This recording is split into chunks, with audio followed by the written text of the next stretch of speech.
За 2015 год Министерством связи и информационных технологий Республики и операторами связи заложен крепкий фундамент на будущее развитие. В текущем же году продолжается эта усиленная работа по организации современных видов связи по Якутии. Так, на днях целью улучшения работы этой сферы состоялась выездная коллегия Минсвязи в Кобяйском районе. Коллегия приехала под руководством министра Александра Борисова. На повестке дня в начале заместитель министра Прокопий Неустроев проинформировал о состоянии телекоммуникационной инфраструктуры и почтовой связи в Кобяйском улусе. В режиме чат-конференции была организована связь с руководителями операторов сотовой связи в республике. Решено принять меры по улучшению качества сотовой связи, так как по всему району данная услуга производится некачественно.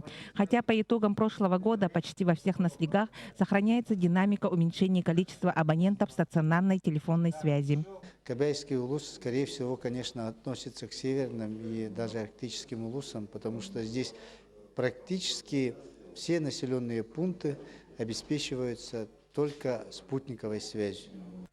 В ходе коллегии заместитель директора Российской телевизионной и радиовещательной сети РТПЦ Республики Ярослав Безукладников сообщил, что в этом году планируется масштабное строительство станций цифрового эфирного телерадиовещания на территории Кобяйского улуса. Так, во всех наследах района будет построено 13 объектов. По окончанию строительства в декабре этого года в зоне охвата цифрового вещания будут все населенные пункты улуса. Пользуясь случаем, перед коллегией администрации Кобяйского улуса предоставила проект муниципальной программы развития информатизации муниципального образования Кобяйского улуса района на 2016-2018 годы. Конечные результаты данной программы дадут внедрение электронной школы, автоматизированные рабочие места в органах самоуправления, повышение качества предоставления муниципальных услуг и ряд прочих положительных показателей.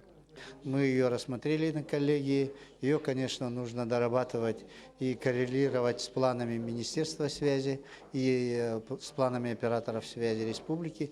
Поэтому вот мы думаем, что в течение 2 месяцев мы ее доработаем и утвердим вместе с администрацией района. Благодаря этому 2016 год для Кобяйского улуса ознаменуется многими положительными событиями. Интернет станет доступнее, будет работать цифровое телевидение, почтовое отделение еще больше расширит свои услуги к населению.